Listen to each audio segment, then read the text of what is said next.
Bonjour et bienvenue dans cette nouvelle vidéo. On commence par le plus simple, le porteur. La longueur maximale est de 12 mètres, largeur maximale 2,55 m.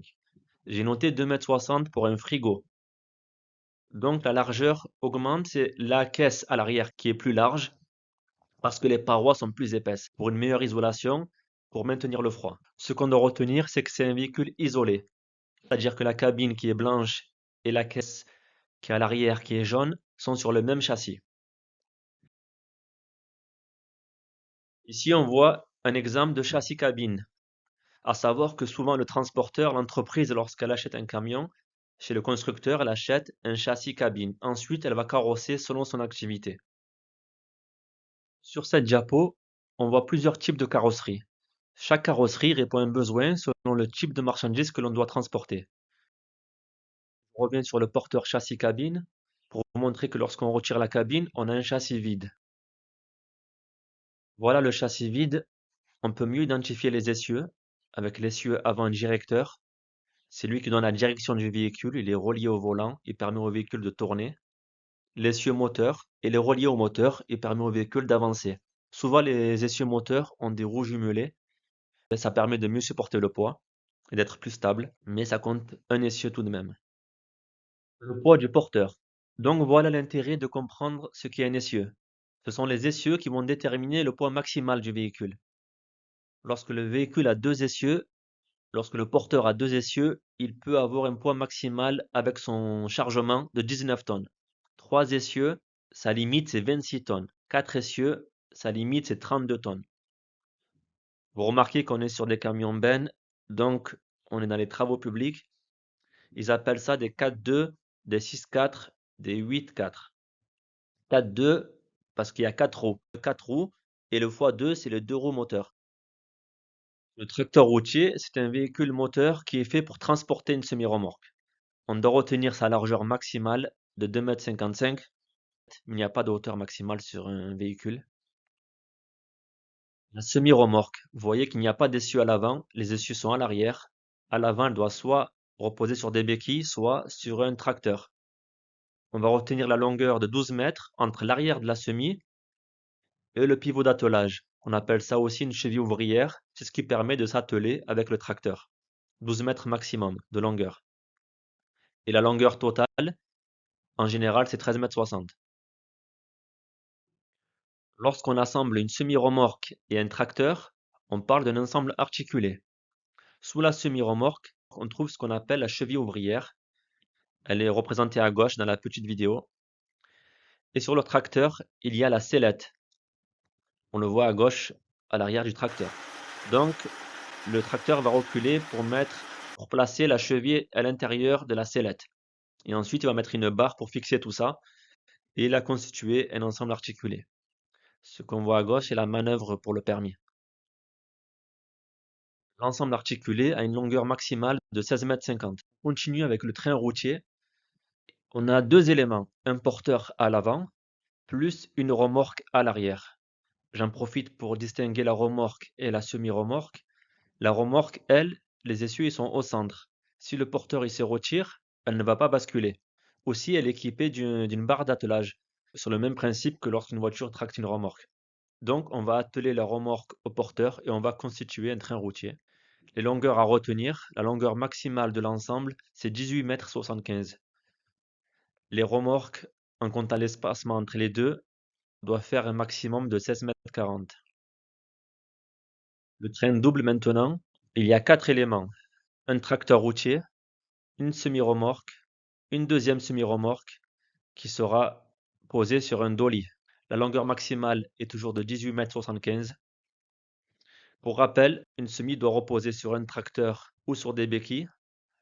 La deuxième ne peut pas reposer sur le tracteur. La solution, c'est qu'ils ont mis un dolly sur quoi elle va reposer. Voilà à quoi ressemble un dolly. C'est un petit châssis avec une sellette dans laquelle la semi-remorque pourra se fixer et une barre de traction qui va s'attacher à la semi-remorque devant elle. Alors, un mémo technique pour se rappeler du train double, c'est qu'il y a deux sellettes, double sellette.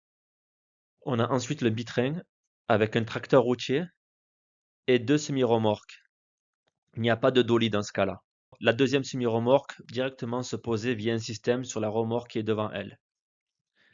Il faut s'imaginer que les conteneurs ici ne sont pas de 40 pieds, ils ne remplissent pas entièrement la semi-remorque, donc il y a de la place pour mettre la deuxième. La longueur maximale, 18,75 m. Le porte-véhicule, lorsqu'il est chargé, la longueur maximale est de 20,35 m parce qu'il y a des éléments qui s'ouvrent pour ajouter des véhicules. À vide, la longueur maximale est de 18,75 m. Les poids à retenir, pour 4 essieux, 38 tonnes. On a vu pour un porteur 4 essieux 32 tonnes. Lorsque c'est un ensemble de véhicules, donc qu'il y a au moins 2 éléments, qu'il y a 4 essieux, on passe à 38 tonnes. 5 essieux, 40 tonnes ou bien 44 tonnes.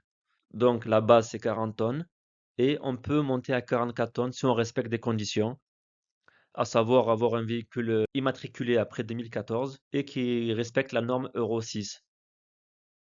En plus des conditions Euro 6 et d'immatriculation après 2014, pour circuler à 44 tonnes, il faut donc un PTRA d'au moins 44 tonnes et le PTAC doit être au moins de 37 tonnes lorsque la semi-remorque a 2 essieux. Si la semi-remorque a 3 essieux, le PTAC doit être d'au moins 38 tonnes.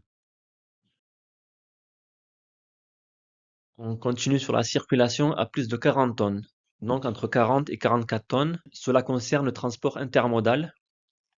Lorsque l'ensemble a 5 essieux, mais le tracteur n'a que 2 essieux, il pourra circuler à 42 tonnes. Pour circuler à 44 tonnes, le tracteur doit être équipé de 3 essieux. Cette règle concerne uniquement le transport combiné. En général, la partie routière est peu importante. Et pour circuler à plus de 40 tonnes, c'est limité à maximum 150 km à vol d'oiseau.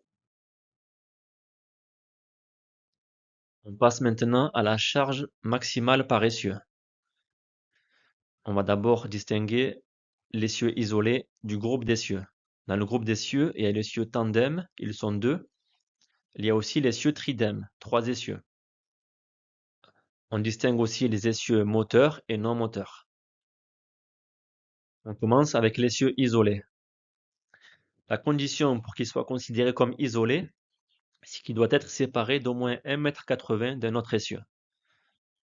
La charge maximale autorisée est de 13 tonnes. Si on circule à plus de 40 tonnes, la charge maximale autorisée est de 12 tonnes. On passe au groupe d'essieux. Alors l'essieu isolé, la condition pour qu'il soit considéré comme isolé, c'est qu'il soit distant d'un autre essieu d'1,80 m. Donc un essieu, pour qu'il soit considéré comme un groupe, il doit être proche d'un autre de moins d'1,80 m. Ensuite, on va distinguer, comme j'ai dit, les essieux moteurs et non moteurs. Dans le groupe d'essieux, la charge maximale de l'essieu le plus chargé varie entre 7 tonnes 350 et 10 tonnes 5. Il faut s'imaginer que lorsqu'il y a un chargement, malgré qu'il y ait 2 roues proches ou bien 3 roues, si vous pesez un essieu l'un après l'autre, le poids va varier selon le chargement, comment il est effectué. Et l'essieu le plus chargé des 3 ou des 2 doit être au maximum de 10 tonnes 5. Et alors pourquoi ils ont laissé une marge de 7 tonnes 350 jusqu'à 10 tonnes 5? C'est selon la distance d'un essieu à l'autre. J'ai mis une image où on zoome sur les essieux. On est sur un tridème, il y a 3 essieux. Pour mesurer une distance entre 2 essieux, on prend l'axe de la roue. Cette distance ne doit pas être inférieure à 90 cm, sinon elle serait trop proche l'un de l'autre. Et elle ne doit pas être supérieure à 1,80 m.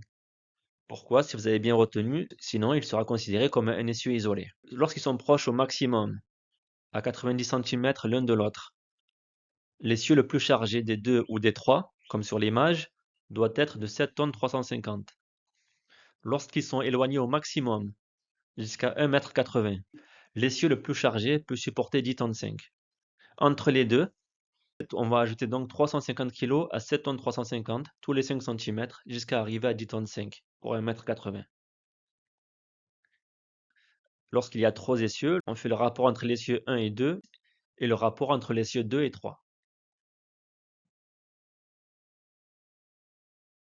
Maintenant, un groupe d'essieux moteur, c'est-à-dire qui est lié au moteur, c'est lui qui fait avancer le véhicule.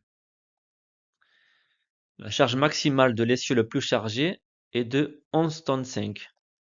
La charge maximale du groupe, cette fois on va parler du groupe des deux essieux, varie entre 13 tonnes 150 et 19 tonnes, toujours selon la distance. Alors le critère distance, c'est le même. Ce qui va changer, c'est le poids. Premièrement, on parle du groupe, la charge maximum du groupe d'essieux pour deux essieux, parce que le critère, il prend en compte deux essieux, de l'espacement de l'essieu 1 à l'essieu 2, ou bien de l'essieu 2 à l'essieu 3. La charge maximale du groupe d'essieux est de 13 tonnes 15. On peut aller jusqu'à 19 tonnes avec une majoration, cette fois-ci de 650 kg tous les 5 cm. Pour un essieu tridème, lorsqu'il y a 3 essieux, la charge maximale est de 31 tonnes 5. Lorsqu'on circule à plus de 40 tonnes, la charge maximale du groupe de 3 essieux est de 27 tonnes. Le poids réel maximal d'une remorque. Cette règle concerne uniquement le train routier. Lorsqu'on a un porteur à l'avant et une remorque à l'arrière, il y a une règle à respecter, c'est que le poids de la remorque, chargement compris, ne doit pas dépasser le poids du porteur de plus de 30%. On commence à rentrer dans le calcul de la charge utile. Et pour savoir quel poids maximum on peut charger sur le porteur et dans la remorque, c'est assez compliqué. Ça, je préfère le faire en visio. Ça demande des explications, en plus de l'énoncé que vous pouvez retrouver dans les PDF. La surcharge. Pour l'ensemble, si la surcharge dépasse 5%, il y a immobilisation du véhicule et une amende de classe 4, c'est-à-dire de 750 € ou bien forfaitaire 135. Plus de 20%, on passe à une amende de classe 5. 1500 € d'amende. Il n'y a aucune surcharge qui est autorisée. Dès qu'on dépasse le seuil autorisé, on est en infraction, il y a une amende et ensuite il y a des tranches. À la fin de cette vidéo, on doit savoir distinguer les camions et connaître leur poids maximal par essieu. On aura besoin de cela pour calculer la charge utile